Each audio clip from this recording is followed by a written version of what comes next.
Hello and welcome to another video.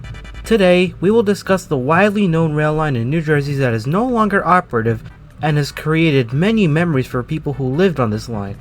I'm collabing with Pensyfan19 for this one again, so say hello. Hello again, everyone. Today I'm here with West of Hudson Studios, and you heard the man. Let's talk about one of the most legendary former rail lines in New Jersey. Let's talk about the Boonton Branch.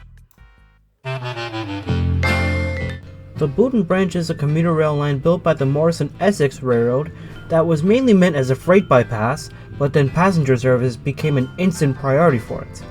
The Morris Essex Railroad later became the Delaware-Lackawanna and Western Railroad, which later became the Erie-Lackawanna Railroad in 1960. Freight service did go on the branch occasionally, but commuter trains were dominant until the branch closed in 2002. It started at Hoboken Terminal and it went 35 miles northwest to Eastover, New Jersey. Anyway, enough of that. Let's talk about the Boonton Branch. If we want to go back to the very immediate start of it, we'll have to go all the way back to the year of 1870, just after the American Civil War. The Morris Essex Railroad noticed that the Morristown line wasn't a very good line for freight service. By this time, it went all the way to Hackettstown, with the latest expansion being completed in 1854. The route was seen as a roundabout, and westbound trains had to climb the steep 1.5% grade to reach Summit, New Jersey. Although not yet as significant as it would become in the 20th century, the Morristown line also passed through numerous small towns that were served by passenger trains, which could interfere with freight movements. Rather than attempting to rebuild an existing line, the Lackawanna, which controlled the M&E, decided to build a completely new line. The new line would span 34 miles, leaving the Morristown line just west of the Bergen Tunnels at West End, then rejoining the Morristown line at Eastover Junction. Construction began in 1869 and was completed by 1870. Supposedly, very few construction problems were encountered. The line more or less paralleled the Morris Canal for its entire length. This was hardly a coincidence for both competitive and topographical reasons.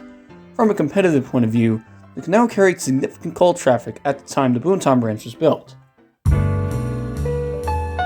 As the road of anthracite, the Lackawanna tapped the anthracite-rich hills of the Scranton Valley to supply the suburbs in New Jersey. The huge increase in transport capacity offered by the new line shifted virtually all coal traffic off of the canal and onto the railroad. The railroad's delivery schedule was counted in hours, not days, and the railroad didn't freeze over for 4 months out of the year, at the time when its most profitable commodity was in greatest demand. From a topographical point of view, the Boonton Branch's alignment allowed for fast freight service over a line that was relatively uncongested by passenger traffic. Westbound trains still had to overcome a ruling grade of 1%, which often required pusher engines and helper engines. Even so, the Boonton Branch's grade profile was a decided improvement over the Morristown lines. When the section of the branch through the Hackensack Meadowlands was destroyed in 1917 by the Kingsland explosion, it was quickly rebuilt.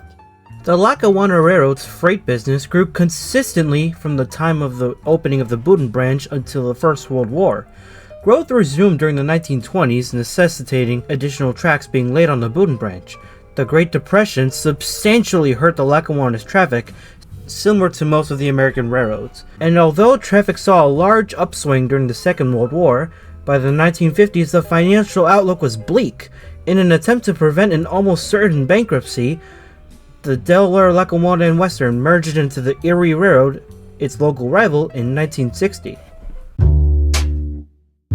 The combined Erie-Lackawanna Railroad, although full of promises, performed very poorly for its first few years, losing millions of dollars. During this time, EL management looked for ways to stave off receivership. In a move that was extremely controversial, the New Jersey Highway Department, now NJ DOT, moved to buy the right-of-way of the Boonton Branch between Patterson and Totowa, New Jersey, from the Erie-Lackawanna for Interstate 80. The Highway Department's offer was $2 million for the entire width of the right-of-way, which would completely sever the double-track route. The EL, in desperate need of cash, expressed interest, but asked if at least a single track could be retained along the edge of the highway. As you might have guessed, this was a terrible idea! The Highway Department agreed it was feasible, but quoted a cost of $2 million to rebuild a single track, an offer that was of no interest to the EL, as this would not result in any cash. Public hearings were held where rail advocates criticized the idea of severing the line, but to no avail. Faced with the inevitability of the highway, the EL decided to accept the offered $2 million rather than risk getting less from an eminent domain seizure. Since most of the railroad's freight had been shifted off the former Boonton Branch at the Mountain View Station, with the Erie's Greenwood Lake Branch to be used as a new eastern connection to Hoboken via a junction between the Boonton Branch and the Greenwood Lake Branch in Secaucus, creating the new Boonton Line for commuter purposes, the impact of the severing of the line initially seemed to be minimal. On paper, the severing of the line only affected the city of Patterson, with the closing of the former Lackawanna passenger station located on a hill above the city.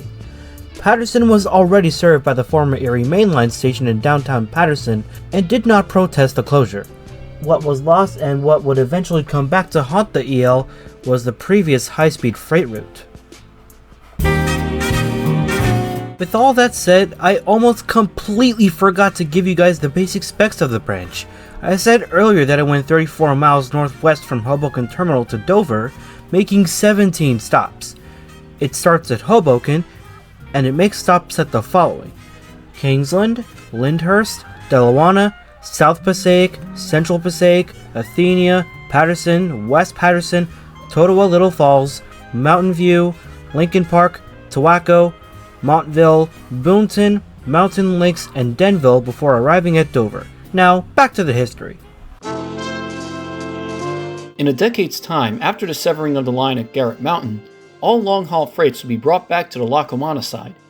The aforementioned Greenwood Lake Branch had a grade profile similar to that of the Morristown line, a line which the Morris and Essex Railroad's management had decided to bypass a century earlier. The use of the Greenwood Lake Branch would prove to be an operational headache, and after the EL became part of Conrail in 1976, Conrail specifically would point to the severing of the Garrett Mountain section of the Boonton Branch as a key reason in its decision to abandon the Lackawanna cutoff.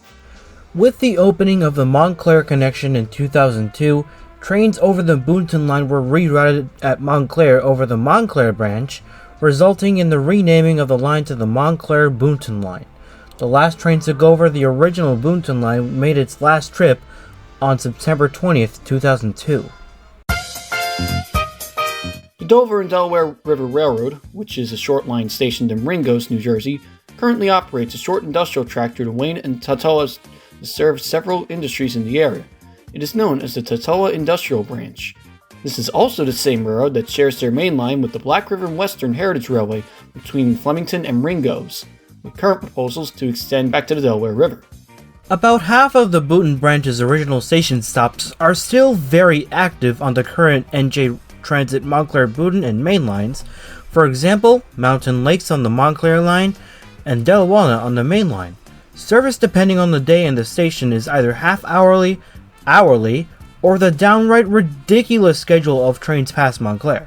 I'm pretty sure a couple of the stops were renamed post-closing of the branch. The Boonton Branch was truly a huge milestone for New Jersey railroading. It was meant for freight originally, which was a major moneymaker, but commuter service also came along as an extra moneymaker. But the EL kind of ruined everything with their naive management during their younger years. They made the unfortunate decision to let an entire highway take up half of its right-of-way. But EL was merged into Conrail in '76, and Conrail later became Norfolk Southern and CSX. Anyway, the Boonton Branch was a marvel of NJ railroading. Thankfully, you can still see remnants of the old branch somewhere on the Montclair and Main lines. Thank you all for watching this video. Let us know what you think of the Boonton Branch. Were you able to ride it? Were you able to spot some old Boonton Branch tracks? Spill it all out in the comments. Huge thanks to Pensyfan19 for taking part in this video. That's all we've got to say for now. Thanks for watching and have a great day.